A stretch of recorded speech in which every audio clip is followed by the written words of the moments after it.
रात के वक्त जब शेर सो रहा था, सातों नौजवान अपने साजो सामान के साथ खामोशी से रवाना हो गए। उन्होंने अपने कपड़े बिछाए, खाना खाया और थके हारे सो गए।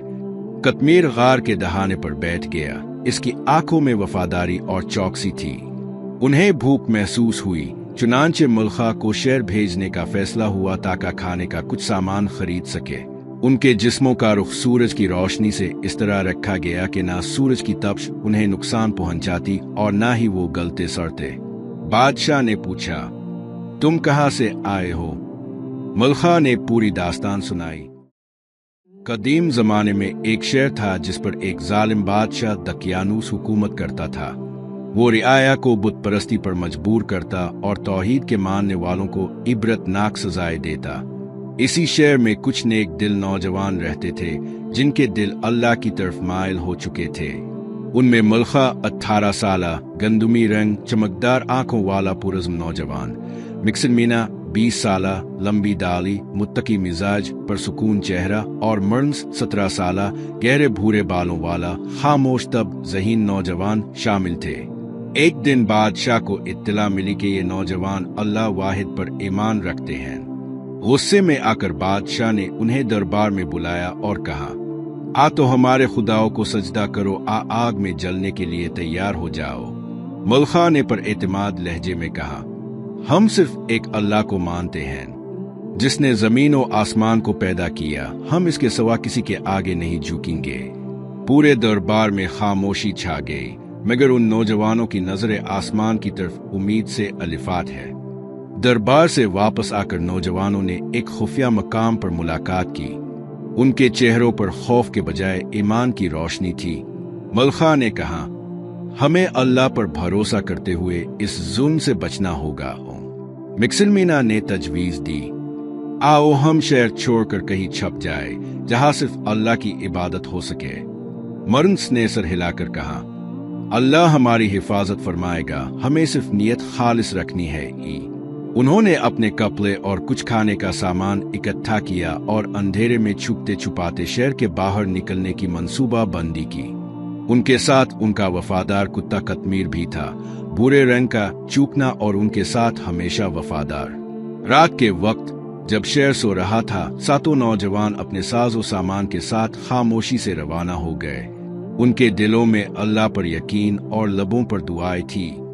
नौजवानों ने पहाड़ों का रुख किया। उनके सामने लक-ओ-दिक मैदान, घने दरख्त और चट्टानों से भरा रास्ता था। कतमीर उनके आगे आगे चलता और रास्ता दिखाता। सफर थका देने वाला था, मगर ईमान का जज्बा उनके कदमों को रोके बगैर आगे बढ़ाता गया। जब सूरज बुलंद होने लगा तो मिक्सिलमीना ने दूर एक पहाड़ी गार की तरफ इशारा किया। मुल्खा ने कहा, यही वो जगह हो सकती है जहां हम अल्लाह की इबादत के साथ पनाह भी हासिल कर सकते हैं। वो सब गार के दहाने पर पहुंचे। अंदर अंधेरा था मगर दिलों में नूर था। कतमीर ने गार के सामने बैठकर पहरा देना शुरू कर दिया। सबने अल्लाह से दुआ की, ए रब, हमें अपनी रहमत अता फरमा और हमारे काम को दुरुस्त कर दे। ये वो लम्हा था जब ईमान, हिजरत और तवक्कुल एक दूसरे से जाड़ गए। नौजवान गार के अंदर दाखिल हुए। वहां ठंडी हवा चल रही थी और दीवारें कुदरती रोशनी से जगमगा रही थी। उन्होंने अपने कपड़े बिछाए, खाना खाया और थके हारे सो गए। कतमीर गार के दहाने पर बैठ गया। इसकी आंखों में वफादारी और चौकसी थी। मुल्खा ने अल्लाह से दुआ की, ए रब, तो ही हमारा वाहिद सहारा है, हमें उन जालिमों से बचा ले। उन सब ने अपनी आंखें बंद की और अल्लाह ने उन पर नींद तारी कर दी। वक्त थम गया। सूरज की रोशनी हर दिन गार को छूती मगर अंदर दाखिल ना होती। अल्लाह ताला ने उनके जिस्मों को महफूज रखा, दिलों को सुकून अता किया और रूहों को नूर बख्शा। जब सातों नौजवान गार में सोए तो अल्लाह ताला ने उन पर खास नींद तारी कर दी। उनके जिस्मों का रुख सूरज की रोशनी से इस तरह रखा गया कि ना सूरज की तपश उन्हें नुकसान पहुंचाती और ना ही वो गलते सड़ते। उनके जिस्म बिल्कुल सही सलामत रहे जैसे कल ही सोए हो। दिन महीनों में, महीने सालों में और साल सदियों में बदल गए, मगर ये नौजवान इसी हालत में रहे। कतमीर भी उनके करीब ही सोया रहा जैसे किसी ने वक्त की जंजीरों को तोड़ दिया हो। शहर में नस्लें बदल गज, दकियानूस मर गया, बुत परस्ती का दौर खत्म हुआ। अल्लाह ताला ने उन नौजवानों को आने वाली कौमों के लिए निशानी बना दिया। सूरह कहफ की आयत के मुताबिक, और तुम ख्याल करोगे कि वो जाग रहे हैं हालांकि वो सो रहे हैं।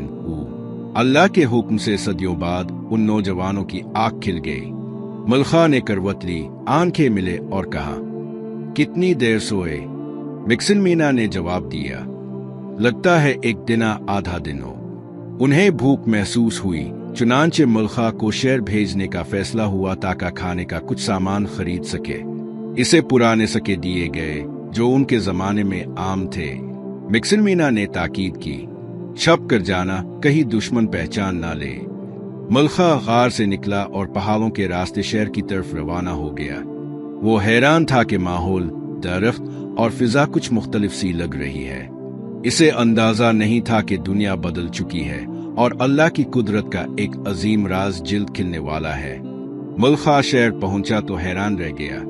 इमारतें बदल चुकी थीं, लोग मुख्तलिफ लिबास पहने हुए थे और जुबान का लहजा भी थोड़ा बदला हुआ महसूस हुआ। जब वो रोटी खरीदने दुकानदार के पास गया और पुराना सिक्का दिया तो दुकानदार चौंक गया। ये सिक्का तो 300 साल पुराना है। जल्द ही मलखा को मजमा ने घेर लिया। इसे किसी बादशाह के पास ले जाया गया जो एक नेक मोमिन बादशाह था। बादशाह ने पूछा, तुम कहां से आए हो? मलखा ने पूरी दास्तान सुनाई। सब हैरत से अल्लाह की कुदरत पर ईमान लाने लगे। ये नौजवान हकीकत में अल्लाह की निशानी बन चुके थे। जब मलखा बादशाह के साथ वापस गार की तरफ गया और दीगर साथियों को दिखाया तो बादशाह और अवाम पर एक अजीब रूहानी कैफियत तारी हो गई। वो सब गार के बाहर खड़े अल्लाह के उन नेक बुंदों को देखकर रो पड़े। बादशाह ने कहा, ए अल्लाह, तो ही सब पर कादिर है, हमें उनके जैसा ईमान अता फरमा। इस दिन पूरा शहर अल्लाह पर ईमान ले आया। असहाब कहफ की करामत और सब्र की दास्तान हर जुबान पर आम हो गई। उनके साथ कतमीर भी सबका महबूब बन गया। ये वो लम्हा था जब अल्लाह ने एक बज़ाहिर छुपने वाले अमल को रोशन चिराग बनाकर पूरी कौम की हिदायत का जरिया बना दिया। मलखा ने बादशाह से इजाजत ली कि वो दोबारा अपने साथियों के साथ गार में चला जाए। इसने कहा, हमने दुनिया का पैगाम पहुंचा दिया, अब हम अल्लाह के पास जाना चाहते हैं। वो सब वापस गार में दाखिल हुए। वहां उन्होंने अल्लाह की हम्द और सना की, दुआएं की और खामोशी से लेट गए। अल्लाह ताला ने उनकी रूहों को अपने पास बिला लिया। वो नींद में ही दायमी आराम में चले गए, मगर उनकी दास्तान क़यामत तक जिंदा रह गई। नौजवानों के दुनिया से पर्दा फरमाने के बाद बादशाह ने गार के दरवाजे पर एक पत्थर का मेहराब बनवाया। इस पर लिखा गया, ये वो लोग हैं जो अल्लाह पर ईमान लाए और सब्र के साथ इसकी राह में कायम रहे।